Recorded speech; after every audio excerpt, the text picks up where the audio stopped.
Hello, hello, hello সবাইকে toppers বাংলায় স্বাগত জানাই। তো আমরা যে টপিকটি করছিলাম, যে চ্যাপ্টারটি শুরু করেছিলাম সেটা হচ্ছে ভেক্টর চ্যাপ্টার। খুবই ইম্পর্টেন্ট একটা চ্যাপ্টার। সেই চ্যাপ্টারের প্রথম পার্ট আমরা শেষ করেছিলাম এইখানে গিয়ে।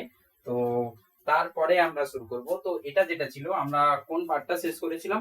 আমরা হচ্ছে ভেক্টরকে কিভাবে প্রকাশ করা যায়, ভেক্টরের মান এবং ভেক্টরের একক ভেক্টর কিভাবে লেখা যায় সেগুলো দ্বিমাত্রিক তলে আমরা করেছিলাম। একটা তলে এক্স ওয়াই নিয়েছিলাম। এটা যদি আমি জেড নিয়ে করি তাহলে কিন্তু থ্রি ডাইমেনশনাল হয়ে যাবে। থ্রি ডাইমেনশনাল মানে 3D তে হয়ে যাবে, ত্রিমাত্রিক দেশে হয়ে যাবে। তো ত্রিমাত্রিক দেশে যদি আমি কোনো ভেক্টরকে প্রকাশ করতে চাই তাহলে কি কি আসবে, কি কি আমাকে জানতে হবে, সেটা নিয়ে কিন্তু আজকের ভিডিও। তো যারা আগের ভিডিওটা দেখেনি তাদেরকে আমি বলবো সেটা আগে দেখে এসো, তারপরে কিন্তু এটা দেখলে তবেই তুমি কিন্তু বুঝতে পারবে। তো শুরু করা যাক।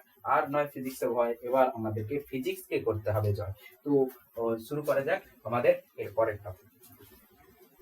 সো এখানে আমি দ্বিমাত্রিক দেশে ভেক্টর কিভাবে প্রকাশ করতে হয় যেটা আগে হয়ে গেছিল, তার সাথে ত্রিমাত্রিক দেশে ভেক্টর প্রকাশ। ঠিক। সো তোমাদের বইয়ের সাথে অর্ডার গুলো হয়তো আলাদা হতে পারে, হয়তো বইতে এটা পরে দেওয়া আছে, তার মাঝে অনেক কিছুই টপিক আছে। বাট আমার মনে হয় যে দ্বিমাত্রিক দেশে ভেক্টর যেভাবে প্রকাশ করা হয় সেটার সাহায্যে আমরা এটা করে নিলে সহজে এটা তুমি বুঝতে পারবে। তারপরে বাকি টপিক গুলো কিন্তু সাথে সাথে আসবে। ঠিক আছে, কোনো কিছুই ছাড়বো না। তো দ্বিমাত্রিক দেশে ভেক্টর যখন প্রকাশ করেছিলাম তখন ছিল এভাবে ছিল। কিভাবে? মনে করো যে কোনো একটা বিন্দু এক্স ওয়াই যদি ছিল, তাহলে এখান থেকে আমরা এটা যদি এ ভেক্টর হয়, সেই এ ভেক্টরকে আমরা লিখে ফেলতাম X I cap plus Y J cap. Okay, এটা লিখে ফেলতাম। সাথে আমরা এই যে অ্যাঙ্গেলটা আছে থিটা, এই অ্যাঙ্গেলটা কি লিখতাম? ট্যান থিটা ইকুয়ালস টু, এইটা আমার কি হয়, এইটা ওয়াই হবে, এইটা ওয়াই, আর এটা তো x. So tan theta equals to লম্ব বাই ভূমি। So tan theta equals to y by x. কেউ যদি বলে cos থিটা কিভাবে লিখবো, সো এখান থেকে cos থিটা যদি লিখতে চাই তাহলে ভূমি বাই কি হবে, অতিভুজ হয়ে যাবে। তার মানে এই যে পুরো দৈর্ঘ্যটা আছে ভূমি বাই এক্স বাই এর যে মানটা হবে সেটা হয়ে যাবে এর মান। পুরো এ ভেক্টর যে আছে সেই এ ভেক্টরের মান মানে পুরো এতটাই চাই, তাহলে আমার হয়ে যাবে এক্স বাই আর এর মান কি হয়, এর মান হয় এ ভেক্টরের মান যেটা হয় সেটা আমরা আগেই পড়েছিলাম x square plus y square হয়ে যাবে, এক্স মাইনাস জিরোর হোল স্কোয়ার ওয়াই মাইনাস জিরোর হোল স্কোয়ার। তাহলে নিচে যে পার্টটা হচ্ছে x square plus y square. তো এখানে একটা জিনিস আমি বোঝানোর চেষ্টা করছি যে এই যে থিটাটা আছে, এই থিটাটা এক্স থেকে হয়েছে, সেই cos থিটাতে উপরে এক্স আছে আর নিচে হচ্ছে যে ভেক্টরটা আছে সেই ভেক্টরের পুরো যে মান আছে সেই ভেক্টরের মানটা কিন্তু এই নিচে বসেছে। ঠিক আছে, তো এখানে আমার একটাই থিটা কিন্তু আমি লিখলাম। এবার এখানে ত্রিমাত্রিক দেশে আমরা কি করব? ত্রিমাত্রিক দেশে মানে 3D তে আছে, মানে এখানে কিন্তু অ্যাঙ্গেল গুলো কিভাবে হবে দেখো। এখানে আমাকে কেউ যদি বলে এক্স এর থেকে ভেক্টরের অ্যাঙ্গেল কত, এক্স অক্ষ থেকে ভেক্টরের অ্যাঙ্গেল কত, তো তুমি বলবে স্যার থিটা। ঠিক, এক্স থেকে ভেক্টরের অ্যাঙ্গেল যেটা থিটা। সো আর ওয়াই থেকে কত হবে? ওয়াই থেকে হবে 90 মাইনাস থিটা। ওয়াই থেকে যদি আমি কোনো আলফা বা কিছু নিয়ে নিই, ধরুন আমি ওয়াই থেকে আলফা নিচ্ছি, তাহলে cos আলফা কি হয়ে যাবে? তাহলে cos আলফা হয়ে যাবে, ভেবে দেখো, cos আলফা হবে এখান থেকে, এখানে লিখছি cos আলফা মানে আমাকে এই ত্রিভুজটা নিতে হবে, তো এটা যদি আলফা হয় এর জন্য কি হয়ে যাবে, y by under root y by এর মান, মনে করো এটা y ভূমি আর এটা হচ্ছে অতিভুজ। সো y বাই অতিভুজ, ভূমি বাই অতিভুজ। ঠিক আছে, এর জন্য এটা ভূমি হবে কিন্তু ওয়াইটা, তাহলে y বাই এ যেটা আমার হয়ে যাবে y by x square plus y square. ঠিক, তো কেন বলছি তুমি বুঝতে পারবে। যখন অ্যাঙ্গেলটা আলফা থেকে, যখন অ্যাঙ্গেলটা ওয়াই অ্যাক্সিসের সাথে আছে, ওয়াই অ্যাক্সিসের সাথে ওয়াই অ্যাক্সিস যে আছে তার সাথে যে অ্যাঙ্গেলটা আছে তার cos নিলে উপরে ওয়াই আসবে। ঠিক, এক্স এর সাথে যে অ্যাঙ্গেলটা আছে তার cos নিলে সেই এক্সটা আসবে। ঠিক আছে, সো এক্স কখন আসবে, ওয়াই কখন আসবে, তুমি বুঝতে পেরেছো। আর নিচে যেটা হচ্ছে সেটা ভেক্টরের মান আসছে, ভেক্টরের মান। উপরে ওয়াই মানে ওয়াই থেকে অ্যাঙ্গেল, এক্স মানে এক্স থেকে অ্যাঙ্গেল, এটা। সো এটা এখানে বুঝতে এবার সুবিধা হবে। সো ভেক্টরের তোমরা বইতে যদি দেখো ভেক্টরে তিনটে কিন্তু অ্যাঙ্গেল আছে এখানে। তিনটে অ্যাঙ্গেল মানে কি, এখানে যেমন দুটো অ্যাঙ্গেল ছিল, একটা এক্স থেকে থিটা, ওয়াই থেকে আলফা। এখানে এক্স থেকে যে অ্যাঙ্গেলটা হচ্ছে সেটাকে আলফা নেওয়া হয়, এক্স থেকে অ্যাঙ্গেল আলফা। ওয়াই থেকে অ্যাঙ্গেল যেটা সেটা হচ্ছে বিটা, আর জেড এর সাথে অ্যাঙ্গেল যে ভেক্টরটা করে আছে সেটা হচ্ছে গামা। ঠিক বোঝা গেল? 3D তে আছে, কিন্তু 3D তে মানে এভাবে করে, 2D তে নেই, এভাবে করে আছে কোনো একটা 3D তে। মানে তুমি যে রুমে বসে আছো সেই রুমের যে কর্নার, যে কোনো একটা কর্নারকে, যে কোনো একটা কোণকে 0 0 0 ধরো, আর 3D তে কোনো একটা পয়েন্ট তুমি এখানে মার্ক করো। ঠিক আছে? 3D তে এইখানে একটা পয়েন্ট আছে, তো সেখান থেকে একটা তুমি ইমাজিন করো একটা সরল রেখা এসে তোমার এখানে জুড়েছে। তো তুমি দেখবে এক্স অক্ষের সাথে অ্যাঙ্গেল কিছু একটা হবে যেটা হচ্ছে আলফা, ওয়াই অক্ষের সাথে অ্যাঙ্গেল ওই যে ভেক্টরটা আছে সেটা বিটা, আর জেড অক্ষের সাথে যে অ্যাঙ্গেলটা বানিয়েছে সেটা হচ্ছে গামা। সো এই তিনটে কিন্তু আমরা অ্যাঙ্গেল এখানে ডিফাইন করতে পারবো। আর ভেক্টর যেটা হচ্ছে সেই ভেক্টর হচ্ছে আমার let's say A B. So A B vector, A B vector. Okay, so সেই এ বি ভেক্টরকে আমরা এখন লিখবো কি করে? সো এটা যদি x, y, z হয় তাহলে সবাই জানো যে স্যার লিখবো এটাকে এমন করে x মাইনাস 0, এটা তো 0 0 point, so x i cap হয়ে যাবে প্লাস y j ক্যাপ হয়ে যাবে প্লাস z k ক্যাপ হয়ে যাবে। সো এই তিনটে কিন্তু আমরা আগে থেকে কিন্তু জানি। ঠিক, তাহলে এর মান কত হবে? এ বি ভেক্টরের যে মান আছে তাহলে সেটা হয়ে যাবে x square plus y square plus z square. এটা কিন্তু মান হয়ে যাবে। এবার এখানে আমরা যে থিটাটা বের করেছিলাম, সেই যে থিটা আর আলফা কস বের করেছিলাম, এখানেও আমরা কি করব? কস আলফা বের করব। এবার আমরা কি করব? এর কস গুলো লিখবো, cos alpha, cos beta, cos gamma. এই যে তিনটে কসের ভ্যালু, একে বলা হয় কোসাইন, দিক কোসাইন বলা হয়। অ্যাকচুয়ালি কসের কস আসে কোসাইন থেকে, ঠিক আছে? কোসাইন। ঠিক, সো এই যে তিনটে আছে এই তিনটের নাম হচ্ছে, এই তিনটে হচ্ছে দিক কোসাইন, ডিরেকশন কোসাইন, দিক কোসাইন। সো ডিরেকশন কোসাইন বলা হয়, ডিরেকশন কোসাইন। যেটা কি করে? এক্স অক্ষের সাথে ভেক্টরের কোণ বোঝায়, ওয়াই অক্ষের সাথে ভেক্টরের কত কোণ সেটা বোঝায়, জেড অক্ষের সাথে ভেক্টরের যে কোণটা আছে সেটা বোঝায়। এবার তোমরা সহজেই বুঝতে পেরেছো, আমি যেটা আগেই বুঝিয়েছি যে কস আলফা আছে মানে নিশ্চয়ই উপরে কি হবে? নিশ্চয়ই আলফা কার সাথে? এক্স অক্ষের সাথে কোণ আছে, তাহলে উপরে নিশ্চয়ই এক্স হবে। আর নিচে কি ছিল? ভেক্টরের পুরো ভেক্টরের মান ছিল, তাহলে এখানে পুরো ভেক্টরের মান যেটা হবে সেটা এবির মান হবে। এবির মান, তাহলে দিক কোসাইন যেটা হবে x by under root x square plus y square plus z square. মানে আমি x অক্ষের সাথে যে ভেক্টর যে কোণটা করে রেখেছে সেই কোণের ভ্যালু কিন্তু আমি এখান থেকে পেয়ে যাব। ঠিক, তাহলে cos বিটা কি হবে বুঝতে পেরেছো? তো cos বিটা যেটা হবে সেটা হচ্ছে, আমাকে আগে বুঝতে হবে যে বিটাটা কোন কোন অক্ষের সাথে অ্যাঙ্গেল, y অক্ষের সাথে অ্যাঙ্গেল, তাহলে নিশ্চয়ই উপরে y হবে, নিচে ab মান হবে। ঠিক, সো এখান থেকে আমরা পাবো y by under root x square plus y square plus z square. ঠিক, x square y square plus z square পাবো। আমরা যদি cos গামা লিখি, cos গামাটা একটু উপরে লিখছি, cos গামা যদি লিখি তাহলে পাবো গামা হচ্ছে y অক্ষের সাথে কোণ, y বাই ab এর মান, ab এর মান, তাহলে y by under root x square plus y square plus z square. So cos gamma. So তিনটে ভ্যালু আমরা সহজেই পেয়ে গেলাম যে কোন অক্ষের সাথে কত কোণ করেছে সেটার কোসাইন আমি বের করে নিলে তার যে ভ্যালু আসবে সেখান থেকে আমি কোণগুলো বা অ্যাঙ্গেল গুলো আমি বের করে নিতে পারবো। এবার একটা জিনিস বইতে মানে এইটাকে এমন লেখা যায়, এটাকে এল লেখে, এটাকে এম লেখে, আর এটাকে এল লেখে। ঠিক, এল এম এন। তো তুমি দেখতে পাচ্ছ, কেউ যদি খেয়াল করো, এই তিনটের স্কোয়ার করে আমি যদি অ্যাড করি, এবার আমি এই পার্টটা মুছে দিচ্ছি, এই তিনটেকে আমি যদি স্কোয়ার করে অ্যাড করি তাহলে কি হবে দেখো, মানে আমি cos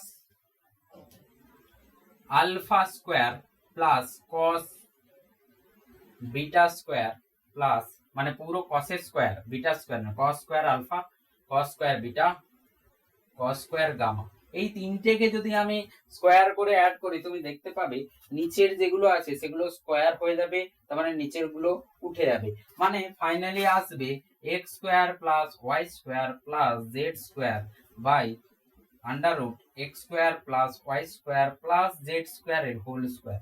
তুমি বুঝতেই পেরেছো এখান থেকে তুমি 1 পাবে, তার মানে কোসাইন গুলোর স্কোয়ার করে আমি যদি যোগ করি সেগুলো তাহলে 1 হয়ে যাবে, তার মানে এটা 1 হবে।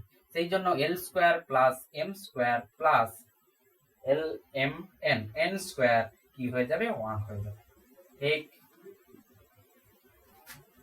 তো ত্রিমাত্রিক দেশে কিন্তু আমি এইভাবে করে একটা ভেক্টরকে প্রকাশ করতে পারি, যেভাবে আমরা দ্বিমাত্রিকে করেছিলাম তার হেল্প নিয়ে কিন্তু আমি এটা করেছি। এবার আমরা একটা কোশ্চেন করব, সহজেই তাহলে বুঝতে পারবে যে কি হচ্ছে ব্যাপারটা। তো কোশ্চেন দেখো, এ ও বি এর স্থানাঙ্ক দেওয়া আছে, একটা ভেক্টর আমরা বানাতে যাচ্ছি যার হচ্ছে বিন্দু, প্রাথমিক বিন্দু, একটা বিন্দু হচ্ছে এটা আর একটা বিন্দু এটা, মানে একটা হচ্ছে লেজ আর একটা হচ্ছে মাথা, মানে এটা আর এটা দুটো বিন্দু না হলে কিন্তু আমরা ভেক্টর বানাতে পারবো না। ঠিক, তো বলেছে এ ও বি এর স্থানাঙ্ক যেটা দেওয়া আছে, এ এবং বি এর স্থানাঙ্ক যেটা দেওয়া আছে, একটা এ আছে আর একটা বি আছে। বি যেটা আছে 3,2, -5, আর এ যেটা আছে -1, 5, 7।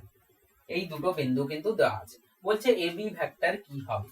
এ বি ভেক্টর, প্রথম কথা এ বি ভেক্টর সাথে যদি কেউ বলে দিত বি এ ভেক্টর, সো তখন কি হবে, এ বি ভেক্টর কি হবে, বি এ ভেক্টর কি হবে। সো এ বি ভেক্টর মানে হচ্ছে যে বি ভেক্টর হচ্ছে ফাইনাল, মানে এর যে অন্তিম বিন্দুটা আছে arrow, so A B vector হয়ে যাবে এটা এ B vector.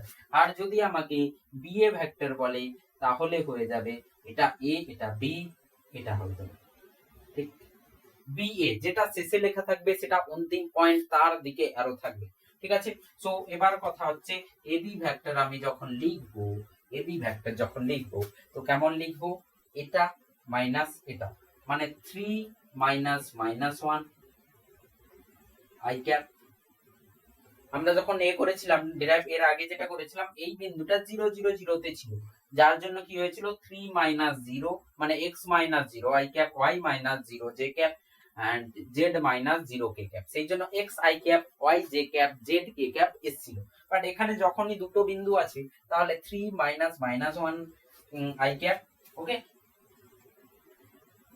2 -5 j cap, 2 -5 j cap, -5 -7 k cap. ঠিক, এটাই হবে vector. So B A vector যদি লেখো, বি এ ভেক্টরের সবগুলো কি হবে, উল্টো হয়ে যাবে, -1 -3 5 -2 আর এটা, মানে আমি এটা বলতে পারি যে এ বি ভেক্টর যেটা হয় বি এ ভেক্টর কি হয়ে যায় তার বিপরীত ভেক্টর। এ বি ভেক্টর যা হবে তার আগে মাইনাস লাগিয়ে দিলে, এ বি ভেক্টরের আগে মাইনাস লাগিয়ে যদি দিই তাহলে কি হয়ে যাবে, বি এ ভেক্টর তুমি পেয়ে যাবে। তার মানে দুটো কি হচ্ছে, দুটোর উল্টো। সো আমরা যখন এমনি ভেক্টর লিখতাম তখন কি হয়, x -0 i cap, y -0 j cap, আর z -0 k ক্যাপ লিখে ফেলতাম। এখন যেহেতু দুটো বিন্দু আছে তো অন্তিম বিন্দু মাইনাস প্রাথমিক বিন্দু, সো এইভাবে করে কিন্তু লিখতে হয়। ঠিক, সো ভেক্টর যেটা আসবে সেটা তাহলে হবে 4i ক্যাপ -3j ক্যাপ, আর এখান থেকে আসবে -12 k ক্যাপ। সো এটা আমার কিন্তু এ বি ভেক্টর যেটা আছে সেটার ভ্যালু কিন্তু এটা হবে। ঠিক, সো এবার বি এ ভেক্টর তাহলে কি হবে, সো বি এ ভেক্টরের উল্টোটা হয়ে যাবে, তার মানে এর আগে আমি যদি মাইনাস লাগিয়ে দিই তাহলে তুমি বি এ ভেক্টর পেয়ে যাবে, -4i cap +3j cap +12 k cap. Sign গুলো বদলে যাবে। ঠিক, এবার কথা হচ্ছে এদের দিক কোসাইন আমাকে বের করতে হবে। এটা তো 3D তে আছে, তো তাহলে x অক্ষের সাথে কত অ্যাঙ্গেল করেছে, y অক্ষের সাথে কত অ্যাঙ্গেল করেছে, z এর সাথে কত অ্যাঙ্গেল করেছে সেইগুলো লিখতে হবে। সো cos আলফা আমি যদি লিখি তো তুমি বুঝতেই পেরেছো cos আলফা, সো আলফা যদি x থেকে অ্যাঙ্গেল হয়, x থেকে অ্যাঙ্গেল হয় তাহলে আমরা লিখি x/√x²+y²+z²। ঠিক আছে, সো কথা হচ্ছে যদি দুটো পয়েন্ট থাকে তাহলে আমরা কি করব, x এর জায়গায় না x2 - x1 লিখবো, মানে এটা একটু চেঞ্জ হয়ে যাবে, cos alpha x2 - x1 by, ঠিক, বাই আমাদের কি হবে, পুরো ভেক্টর যেটা আছে তার পুরো মান হবে, মানে x2 - x1 এর whole square plus y2 - y1 এর whole square plus z2 - z1 এর হোল স্কয়ার, এটা হবে। ঠিক, সো এটা হবে। না হলে তুমি এক কাজ করতে পারো, এই বড়টা না মনে রেখে তুমি কি করতে পারো, এই যে আমি এবিটা দেখতে পাচ্ছি ডাইরেক্ট এই ভেক্টরকে উঠাও, এই ভেক্টরকে উঠিয়ে তুমি কি করো, এখান থেকে ডাইরেক্ট বের করে নাও, কারণ এটা এক্স, এটা ওয়াই, আর এটা জেড হচ্ছে। তো এখান থেকে ডাইরেক্ট করতে পারো, এভাবে মনে না রাখলেও হবে, কারণ দুটো বিন্দু থাকলে ডাইরেক্ট এই ফর্মুলা তুমি মনে রাখতে পারো। কস আলফা হলে এটা হয়ে যাবে, কস বিটা যখন লিখবে ওয়াই থেকে যখন অ্যাঙ্গেল হবে তখন এক্স এর জায়গায় ওয়াই গুলো হয়ে যাবে। ঠিক আছে, দুটো বিন্দু Y two minus Y one, আর এখানে যেটা আছে নিচেরটা কিন্তু প্রত্যেকটাতে সেম থাকবে। ওকে, তো তোমাদের বইতে আছে দেখবে কস আলফা এটা লেখা আছে, কস বিটা যখন লিখেছে এইটা শুধু চেঞ্জ হবে Y two minus Y one, আর নিচে হচ্ছে পুরো ভেক্টরের যে মান আছে।